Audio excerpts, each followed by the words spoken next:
The yield trap. This is every dividend investor's worst nightmare. Basically, buying a stock that has a really attractive dividend yield, looks really enticing, only to find out later that that company is going out of style, that the dividend is not sustainable, and that the dividend may even get cut.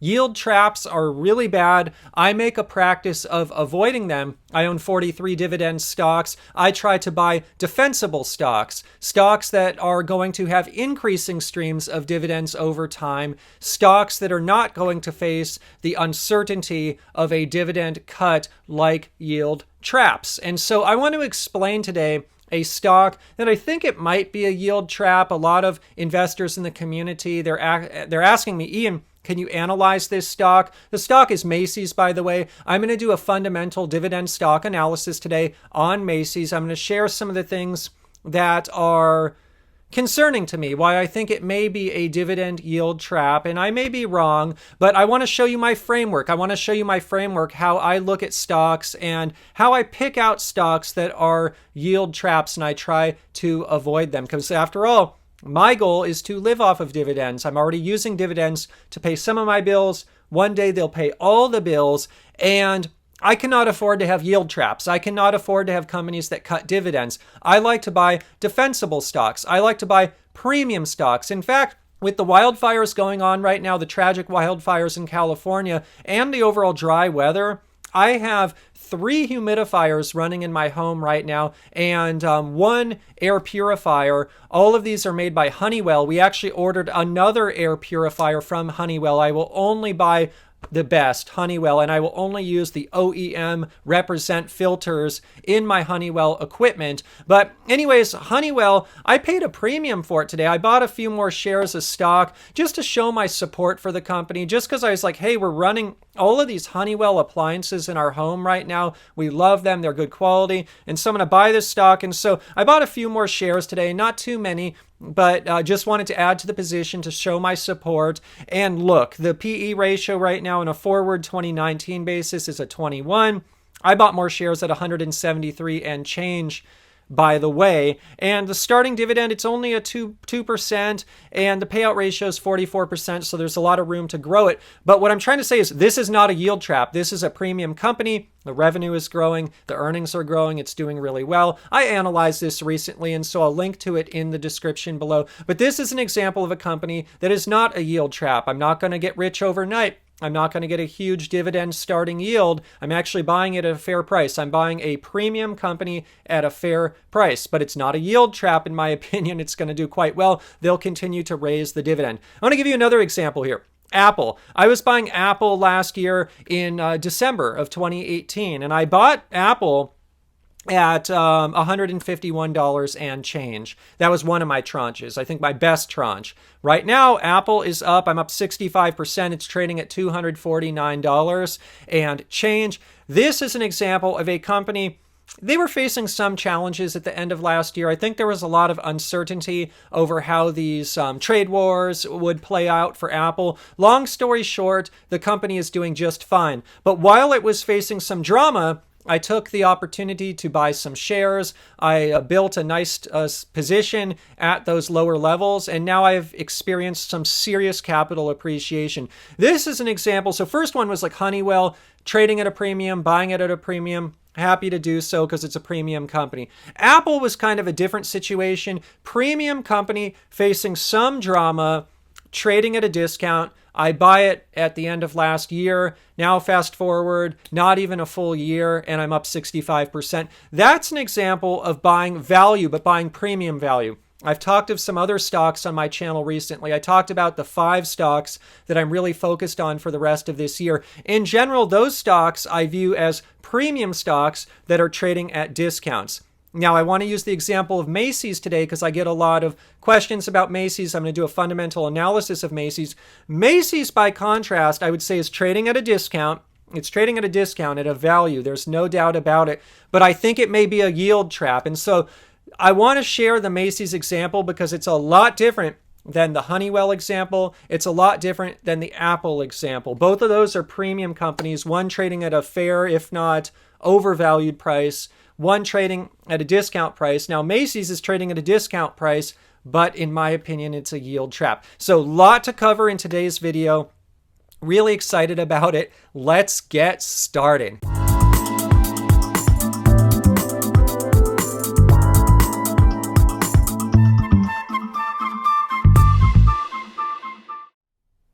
All right, so a lot of ground to cover in today's video, so I'm going to jump right into the Macy's analysis and why I think it's a yield trap, but I'm going to share the pros and cons, all of it. So I first want to start with some fundamentals. I'm going to share them on the screen right now. This stock is trading at a low. It's at like a 5-year low. It's trading at $15.45. The high was $72.31. That's a 5-year high. So this thing is down 79%. Off the bat, here's something that concerns me. The analyst estimates for 2020 fiscal year is $2.81. 2021, the next year, the analyst estimates are at $2.60. So you can even see going into the future that analysts expect this company to earn less money over time. And this is a trend. I'm going to show some stats on the screen in a minute once I'm done with these stats that show the earnings and the revenue for the last 5 years, and it's been steadily declining. And so analysts expect that trend to continue. Now, on a PE basis, the forward PE, if I take the current price, I divide by the 2020 analyst expectations for EPS is a 5.5. 2021 is a 5.94. And so this is very different than Honeywell, which I just bought at a PE of 21, and Apple, which is currently trading at a PE of 21, although I have not been buying Apple recently other than reinvesting dividends. But that's the difference. You're getting a deep discount, potential yield trap in my opinion, but you're getting it for a PE of 5 versus a PE of 21 for premium companies that are definitely not yield traps in my opinion. And so the dividend for Macy's, which has been flat since 2016, is coming in at 1.508. And basically, the yield is almost 10%. It's 9.76%. And so a lot of dividend investors, they look at something like this and they're like, hey, I can get a 10% yield. Doesn't matter if they leave it. They could leave the dividend like that forever as long as I can continue to collect my 10%. The problem is I don't know if investors will continue to be able to collect that 10%. It may be for the next 5 years, maybe for the next 10 years, but long term, I see some challenges with Macy's. We'll get to that in a minute. So the market cap of this company is about $5 billion, just under, not very large company, and something to consider. It's not a very big company. It's smaller than the companies I typically invest in. I like to invest in huge companies because they have competitive moats, a lot of competitive power the bigger the company becomes. And so I'm going to show you something here. We're going to get more into this later, but I put the real assets. The assets they're carrying on their balance sheet, in my opinion, are higher than they really are. When I look at real assets, I see them as lower than liabilities by about $2.6 billion. So I get a negative shareholders' equity. And what else? The margins are low. And so I just put here really quickly 2018 revenue, 2018 earnings, and 2018 net margins. This is from the 2018 10K or the annual report. The margins are 4.4% net margins. By contrast, the net margins were at 5.4% in 2014. So the net margins are down and they're already really low. This is characteristic of a middleman business model. Macy's is a middleman. Macy's is buying inventory, selling brand name clothing, and they're buying it at wholesale prices and then they're selling it in their stores, but they're none other than a middleman. I don't like middleman business models. Now, I own some of them, like Walmart, for example, or Home Depot. We'll get more to this later, though, especially with Home Depot. It's easier for them to be a middleman because power tools, because screws, because bolts, lumber. It doesn't really go out of style. That lumber can sit around as long as they need it to, but lumber is lumber is lumber. Whereas with fashions, which is what Macy's sells, the trends change, and so inventory quickly loses value, whereas at Home Depot, inventory more or less is going to retain its value. And so some differences there. Same with Walmart. They're selling food. Yeah, they sell some clothing, but they sell a bunch of stuff. And so Walmart in general has more power on the inventory side as well. I would say Macy's is not only a middleman, but they're a middleman in something that's quickly losing value, which is these fashions that just change day in and day out. And so that is something I think is really, really important to take note of on Macy's. But again, just to summarize what's on the screen right now, I've got a company. It's way down, so people are taking notice. It has a huge dividend yield, so people are taking notice. Whenever I see something like this, I get a little concerned. Dividend just seems too good to be true. Payout ratio sustains it right now, but we'll dig into stuff more. I'm concerned that it may not be forever.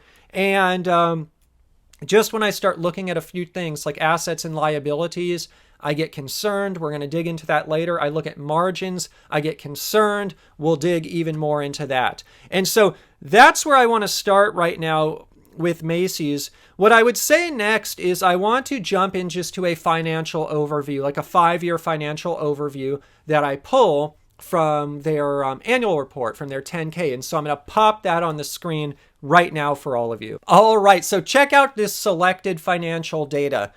This is from the beginning of their annual report. Just some cool stuff here that you can, insights that you can take right off the bat. So first thing is check this out, 2014 versus 2018. Net sales, or AKA revenue, it keeps going down. So the only year where it upticked a little was 2018, but not by much. It went from 24.94 billion to 24.97 billion. So it ticks up a little from 2017. But you can see 14, 15, 16, down, down, down. Net sales for this company are going down. And then you drop down here to net income attributable to Macy's shareholders. It's steadily going down. And it goes from 1.5 billion in 2014 to 1.1 billion in 2018. It's going down, down, down. It's just trending down.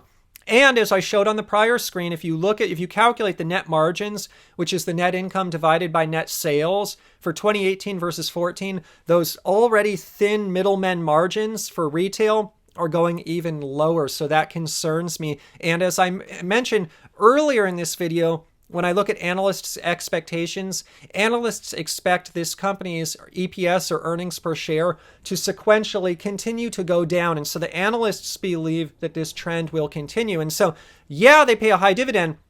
Where does that dividend come from? It comes from the earnings. It comes from the cash flow. And if the earnings are trending down, how sustainable is that dividend over the long run? I'm not so certain it is. Maybe it is for the next few years, but looking 10 years out, I'm not so certain. And so that's something that concerns me off the bat.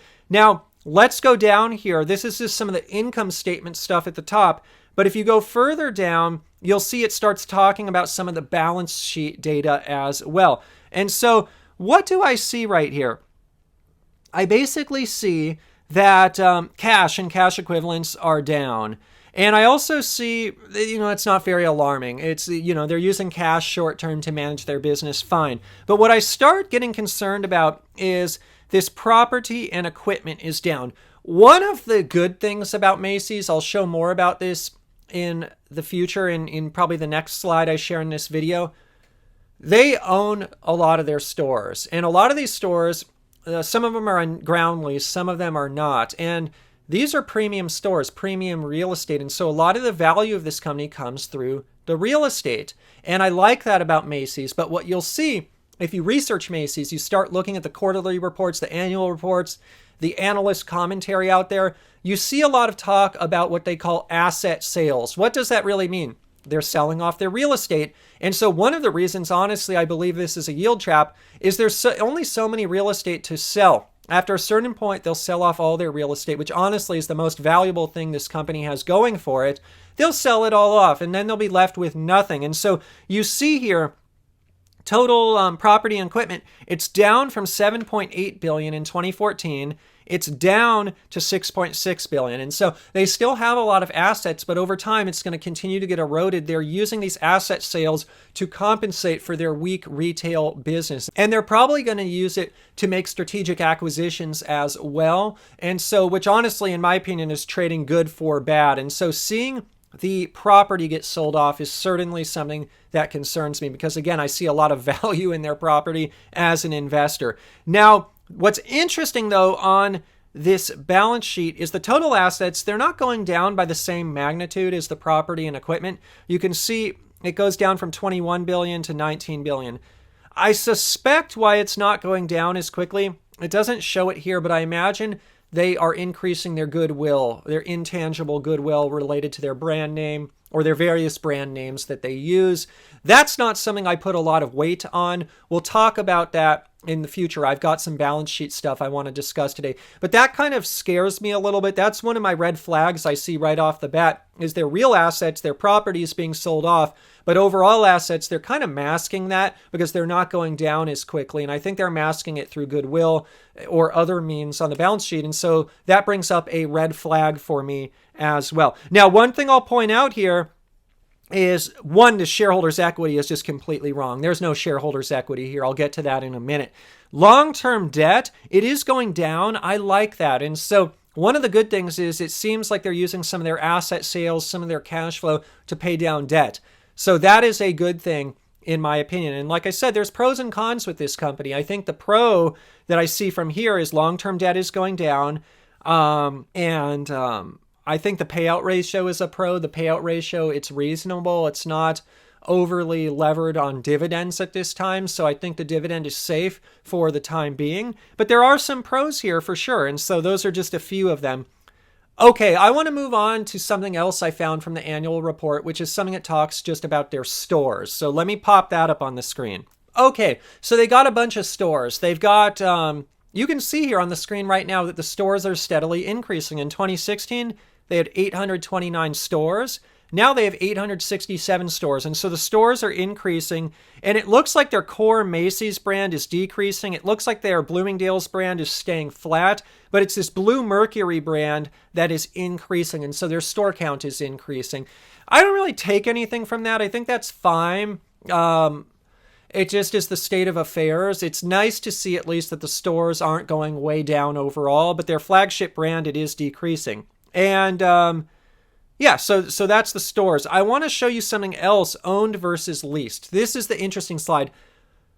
If there is any value at Macy's, where I see a lot of that value is in the stores that they own. And so you see here, they have a total of 867 stores. They own 360 of those. And so they literally own the stores. They own the land, real assets, real estate that they own. Now, the downside is they're selling those off to compensate their underperforming business. That worries me. But for the meantime, they own a lot of real estate. That's a good thing. They lease 386 of them. So they lease a little bit more than they own. And then subject to ground lease is 117. And so my understanding there is they're on a ground lease, but the store above the ground they probably own. And so ground leases, sometimes a savvy real estate company, most likely a Macy's, will have a first right of refusal. And so if the ground under them is ever to be sold off, oftentimes if they're savvy, they'll have a first right of refusal. They'll negotiate that with the owner of the ground lease. And sometimes with these ground leases, you'll also negotiate, hey, when the ground lease is up, we'll have an opportunity to sit down, negotiate, and buy the land. And so subject to ground lease, I actually look at that as a positive thing as well. Not as positive as owned, but a positive thing. And so when you add up owned and subject to ground lease, they have more stores that are basically owned than those that are leased. And so that's a good thing. And yeah, the assets have been sold off, but they still have a lot of assets. And in my opinion, there's a lot of opportunity for Macy's here. I wish they wouldn't sell them off.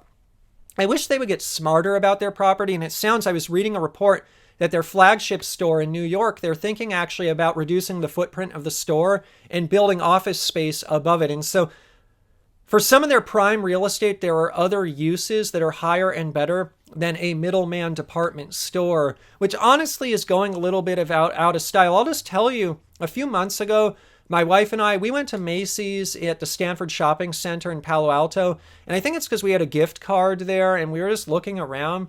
And I'm just being honest, it is kind of depressing there. Like everything's on sale. The store looks like you're stepping back in time. And this is in Palo Alto Stanford Shopping Center. This is very prime real estate. And it's just kind of a sad shopping experience. And so what I'm trying to say is I'm doing numbers so far, but qualitatively as well, I worry about this being a yield trap just because I don't see future generations or even my generation going through that kind of shopping experience anymore. There are better ways to shop. And I'm not trying to be like elitist here either. Like I'm saying there are better ways to shop even if you're a bargain shopper.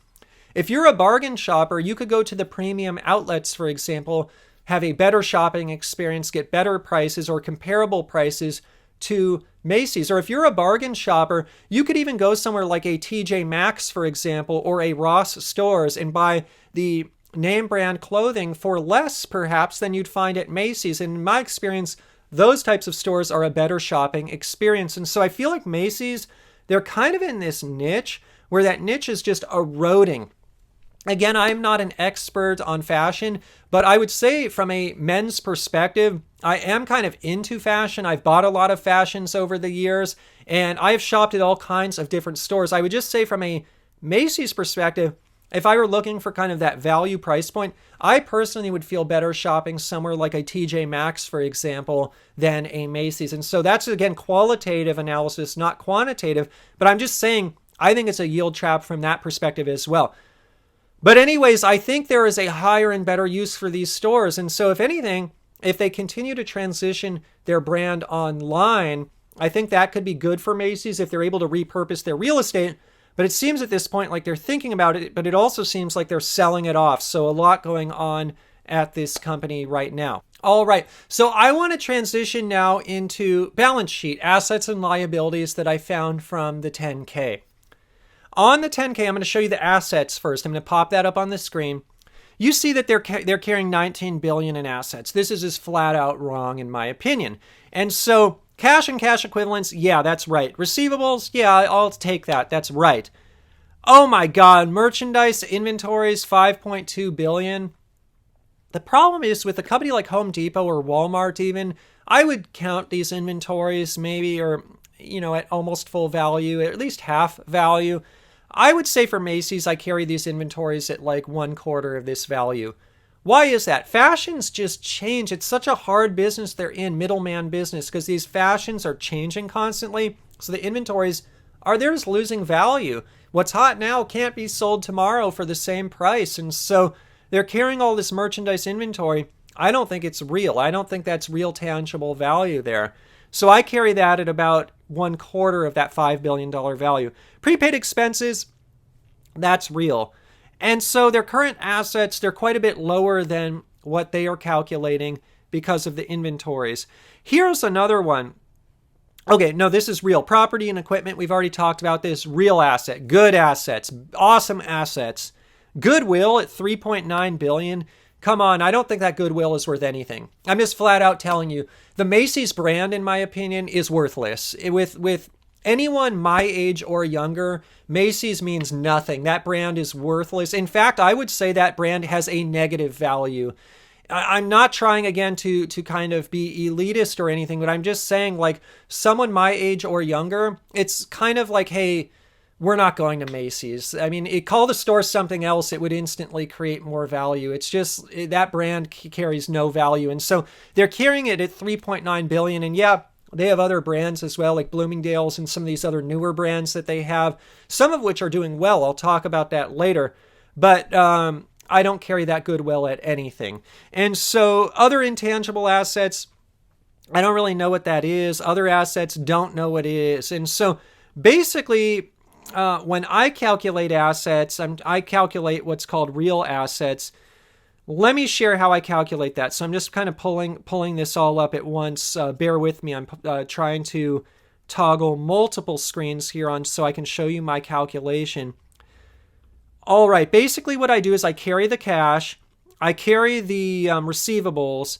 I carry the inventories at 1/4 of the value. I carry the prepaid expenses. And then I carry the property. Again, I don't carry anything else. When I calculate that, the real assets I get are $10.1 billion versus the assets they're carrying at $19 billion. Maybe I'm being a little conservative, but that's how I look at things, and that's why I think this is a yield trap. They're saying they have all these assets, but a lot of it is goodwill, a lot of it is inventory, not real assets. And so my real assets are coming at $10 billion. So let me show you liabilities now. I'm going to pop that up on the screen. So liabilities, short-term debt, all this is real. Accounts payable, income tax, all of this is real. Long-term debt, deferred income tax, so on and so forth. When I add up all the short-term and long-term liabilities, I get 12.7 billion. So basically, I get more liabilities than assets. And so they're claiming on their balance sheet, hey, we got this shareholder equity, we got this positive equity of 6.4 billion. Because I believe they're overstating their assets, from a practical standpoint, I say their real shareholders' equity is a minus 2.6 billion. Now, usually I don't care about shareholders' equity. I care about it more when I'm dealing with banks, insurance companies, real estate companies, companies with real assets, companies that are consumer, non-cyclical companies, household products. I could care less about shareholders' equity because they're producing widgets that people need day in and day out. And they're paying out most of their cash as cash flow. They're high margin businesses. They have sticky brand names, so on and so forth. I'm talking about companies like Procter and Gamble. I don't care what their shareholders' equity is. But when I'm dealing with a failing business like Macy's that is way down, where the earnings just keep going down, where their namesake brand is out of favor, where their business model is out of favor, the stores are depressing, and I see them, I just got to look at the balance sheet and I got to take a hard look at it, because ultimately with this kind of company, it's a different kind of company than a Procter & Gamble. Procter & Gamble, steady Eddie, dividend growth stock, gonna do fine. Another example of value, I bought this one in 2018, way up in 2019. I bought it when there was a few things they were having challenges with. They're kind of out of favor. Turnaround play, but always quality. Macy's, by contrast, this is not a premium quality turnaround play. This is maybe a value, you could call it, or a deep discount, but this is not your premium company, and it's not like Procter & Gamble, Honeywell, or Apple. But the reason I keep pointing that out, by the way, is there's different ways to invest. I invest for quality because I like to buy and hold forever. I like to sleep at night. I like the sleep at night factor. I like to collect dividends, use them to pay bills. Buy and hold forever, 200 plus year time horizon, multi-generational. There are different kind of investors, though, that buy even crappy companies like Macy's, in my opinion. I'm not trying to insult anyone that owns it, but they own these kind of stocks, but they don't own them to buy and hold forever. They own it as a turnaround play. And so there may be a turnaround play here where you buy and sell. That's just not for me, though. I like to buy and hold forever. Buy and hold forever, I believe Macy's could be a dividend yield trap for sure. And anyways, not a Procter & Gamble. But when I'm looking at a company like this, it's facing such trouble, I gotta take a hard look at assets and liabilities, because it is one of those things that could go under. And when it goes under, I want to understand how much tangible assets do they have. Well, unfortunately, tangible assets are lower than liabilities, meaning there's nothing left for any of the investors, any of the bondholders, stockholders, nothing left. And so you can't count on that, in my opinion, with Macy's. And so I want to move on now. We've talked about a bunch of stuff. I want to move on to Q2. So Q2 earnings release. They did this recently. I'm going to pop this up on the screen. This is fiscal Q2. Let's just look at this, what their CEO was saying about the company. They had a slow start to the quarter. They finished below their expectations. Inventory levels, which are worthless. A middleman selling inventory that is constantly changing in style. Their challenges. A fashion miss. Oh my gosh. Slow selling. I guess they had accelerated decline in international tourism that affected them. All right, all these things. They took markdowns to clear inventory. This is what I'm talking about. Home Depot, do they need to take markdowns? Probably sometimes they need to take markdowns, but when they're selling power tools, screwdrivers, they're selling lumber, do you have to mark that down to sell it? No, lumber is lumber is lumber is lumber. And clothing, though, whatever is hot now, changes and changes and changes. And so you have to take these markdowns. And so what else? Seasonal challenges. And I guess the best thing they're saying is they're seeing some healthier success led by their Growth 50 store and their Backstage expansion. So they have some of these newer brand names that are succeeding. So there are some bright spots. I don't want to completely talk down about these guys. And their digital business is doing well. What I'd say about digital, though, quite frankly, is everyone thinks digital is going to be their savior. The challenge with digital, it's actually expensive to run digital. Yeah, you don't have brick and mortar, but you're paying people a fortune who are really smart to compete digitally. And pay-per-click advertisements are becoming more expensive. It's being more competitive to compete online. And sometimes people like myself, if you're buying clothes online, I just rather go directly to lululemon.com, for example, to buy whatever I want. I don't need to go through the middleman. And so all of these challenges with this company, and this is in their Q2 report where probably the CEO is trying to sugarcoat things. And so if this is what the CEO is saying, it's probably even worse than that. And so that concerns me about Macy's quite a bit. And I'm going to pop this on the screen now. I want to talk about some stats from Q2. What's going on with Q2 from a numbers perspective. So check this out. So one thing you see again, net sales are down. The sales keep trending down. Oh my gosh. And the one thing I would say is these comparable sales, I think this is same store sales, they're slightly trending up. And so I guess that's a good trend, if anything. In the most recent quarter, they're starting to see same store sales kind of flip. They're starting to see a good trend. And so I guess that's something worth pointing out that's positive here. But look at this net income. Oh my gosh, it's way down. Earnings per share, it's down just year over year from 53 cents to 28 cents. Even on an adjusted basis, down from 70 cents to 28. So what I'm trying to say here is this trend is not changing. And so I get concerned that this could be a yield trap here because, quite frankly, the numbers are just keep going down. And at a certain point, that payout ratio, it's going to keep going up, up, up, and up. And at a certain point, they're going to be doing more asset sales. They're going to be cutting the dividend. It's not a growing business. And ultimately, you need a business that's growing or at least flatlining. Now, mind you, I own certain stocks that aren't growing. An example are some of my SIN stocks. But I would say on the SIN stocks is volumes are not growing, but they have pricing power. They've been able to steadily increase prices on the products that they sell. Whereas Macy's, they don't have a lot of pricing power. They're a middleman. If anything, they got to discount prices to push inventory that nobody wants. All right, so I want to pop on the screen once again a summary of everything here, a summary of what I'm seeing pros and cons with Macy's. So let's start with the good stuff. Same store sales in the most recent quarter, they are doing all right. The same store sales are increasing. They have a brand called Story, and some of their other newer brands, they're doing well. So they're finding ways to bypass their traditional brand Macy's, which is not doing quite as well. Their online channel is doing well. They have sold some of their real estate, but they still own a lot of strategic real estate. Their PE ratio is a 5.5. What is not to like out of that? Very low. Perhaps, earnings could fall in half and their PE is still a 10. And so it is priced as if it were going out of business. Dividend yield is almost a 10%. It's a 9.76.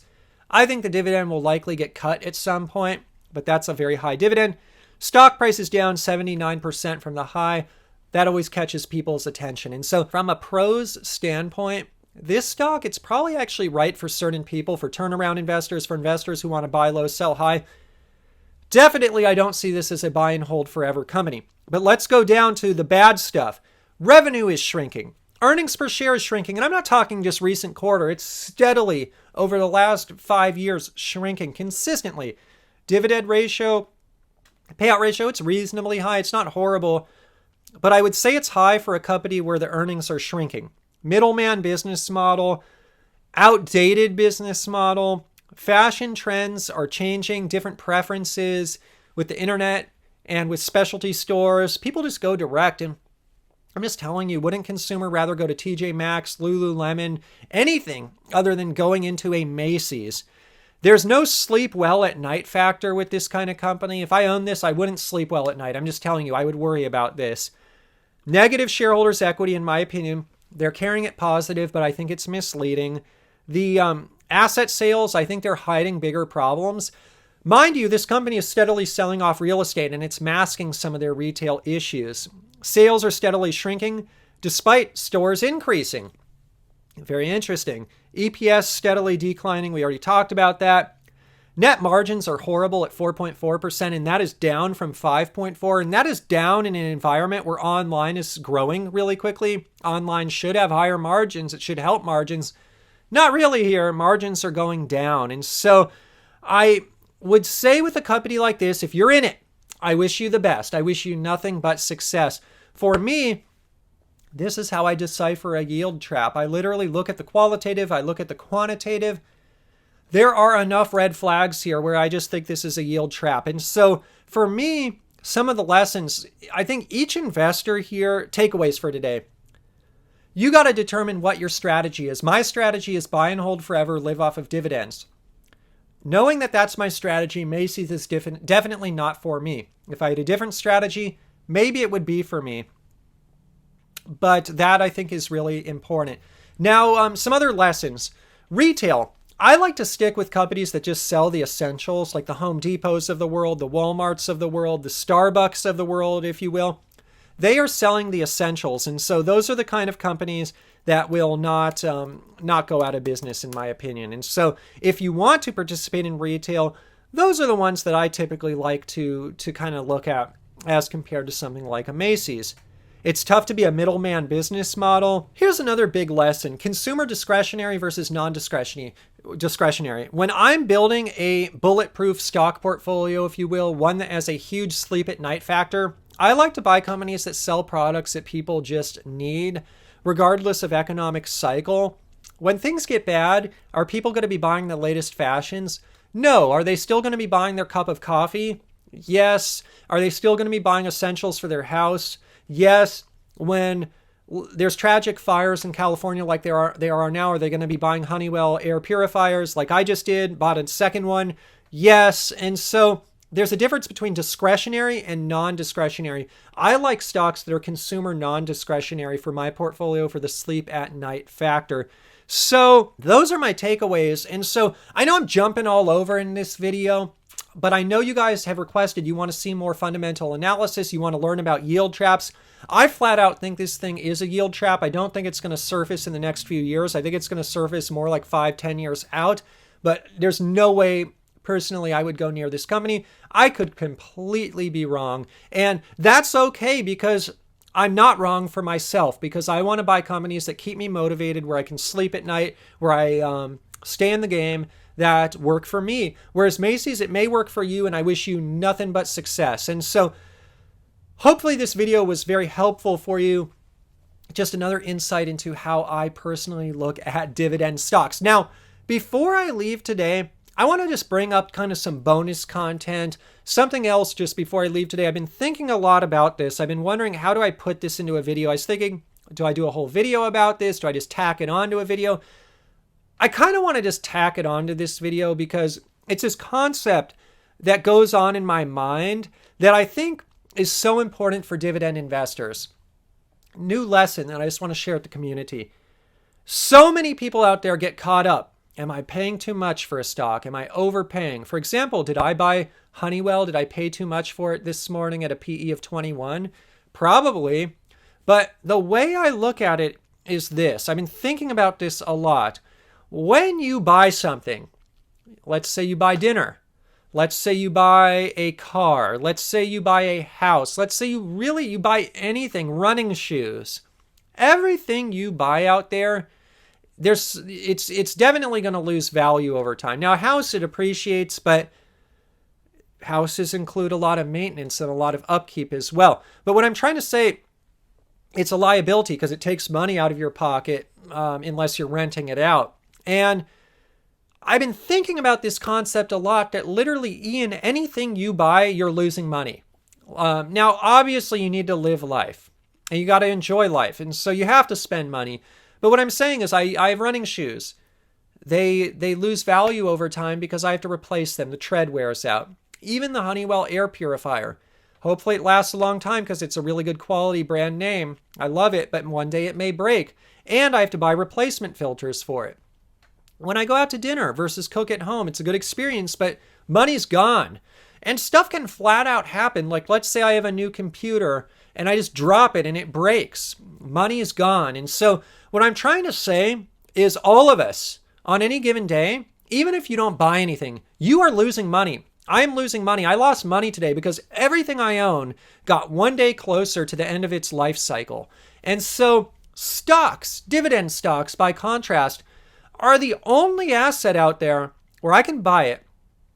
I don't have to manage it. I don't have to be the landlord. I don't have to run a business. I can be a passive shareholder. It's going to generally, if I buy quality stocks like Procter & Gamble and Apple, Honeywell, you've seen this. Starbucks, look, people were skeptical when I bought Starbucks last year. It's way up. People were skeptical when I bought Apple last year. It's way up. People were offended when I was buying Procter & Gamble last year because of the Gillette commercial. Hey, I'm way up, man. And so all of you saying, oh, I'm going to sell my Procter & Gamble because Gillette's no good. Hey, I'm offended by this TV commercial. Hey, I got no problem with their TV commercial. I don't care what their TV commercial is as long as I'm making more money as a shareholder. And quite frankly, a message, it was a feel-good message out there. Maybe it attacked some people, their masculinity, whatnot. Hey, I don't want to get into it, but I'm saying I'm way up, way up, thug life up. And so what I'm trying to say is I've done well. I've done well on these stocks. And I just start thinking, this is interesting. This is gaining value. I don't have to do anything other than put my money in. But I think then about stuff like Honeywell. It may go down in the short run. Maybe I'm buying too high. But is it going to go down as quickly as cash just sitting around that is funny money? Is it going down as quickly as my computer that I could drop at any moment's notice and it could be worth nothing? Is it going down in value as quickly as a depreciating car? Is it going down literally like anything, everything out there that I could possibly spend money on? That money is wasted. It's gone. And so people get caught up. Am I overpaying for Honeywell stock? Who cares if I am? Who cares if it goes down by 30%? Because everything else I'm buying is going down by 30%, but I don't see it. Maybe I don't see it day to day. Everything's losing value. Everything is losing value other than the stocks. And so I start thinking about this and I start thinking, I just don't worry when I buy stocks anymore. So many people, I see this with new investors on the channel. I see this deploying my first $500, $1,000. I'm scared about losing value. If my stock goes down 10%, my first $1,000 invested, I lose $100. I would venture to say that same person is losing $100 every month or every 2 weeks on just randomness that they don't even know about, because they're not thinking about it this way. And so I like to go running a lot. I just start thinking about stuff and I'm literally, everything loses value. And so the lesson for you, for me, is this concept of deploying money in the market. We're towards the top. The market's going to go down. But I like to dollar cost average in because I get rest assured that my money gets out of my bank account. It's less tempting to just spend it on stuff that loses money. And I get it into stocks. And those stocks, maybe they won't fare as well as Apple, Starbucks, Procter & Gamble, Thug Life. Maybe Honeywell will go down. But hey, I'll average down. I'll just keep buying more. I'm buy and hold forever. I'm sure in 50 years it'll be up. And it's a quality stock. It's not a Macy's. And so I just start thinking about this thing and it's so calming and it's so peaceful and it's so indicative of what I ought to be doing with my money. And so just food for thought. It's a weird concept. It's hard for me to explain it, but I want to put it out there because it's a concept I wasn't even really thinking about until recently, that it's like, wow, anything I put in the market is good. It doesn't matter. Well, look, I mean, if Honeywell are trading at a PE of 50, that would be a different story. But at 21, hey, I'm just not worried about it because I can tell you I try to be frugal, but on any given week, money is just going out there and it's gone. It is gone. And so interesting concept. This is why I love dividend stocks. I love them so much because such a passive instrument, getting money to work for me. All right, everyone, let me know what you think in the comments. Do you love Macy's? Do you hate it as a yield trap or not? You know where I stand on it. I hope I didn't offend anyone. Love you all. We are 40,000 strong, blessed with this community. Thank you, everyone, for all of the support. This is Dividend Investing for everyone, trying to answer subscriber questions by popular demand. Before I leave today, in terms of full disclosure, I am long on the stocks mentioned today. I own Apple, ticker symbol AAPL, Honeywell, ticker symbol HON, Home Depot, ticker symbol HD, Walmart, ticker symbol WMT, Procter & Gamble, ticker symbol PG, and Starbucks, ticker symbol SBUX. I was preparing for this video just earlier today at Starbucks, drinking my mocha, trying to prepare for this video. So I'm long, I own all those stocks. In terms of a friendly disclaimer, today's video is not investment advice. I'm not a licensed investment advisor. Today's video, it's just for your fun and entertainment. If you're going to go out and invest, please consult a licensed investment advisor first. All right, everyone, I hope you have an amazing week. I'll see you in the next dividend investing video. And if you enjoyed the content today, please subscribe. Give me a like, a comment, a shout out. All of that means the world to me. Best way you can thank me for these videos. I'll see you in the next one.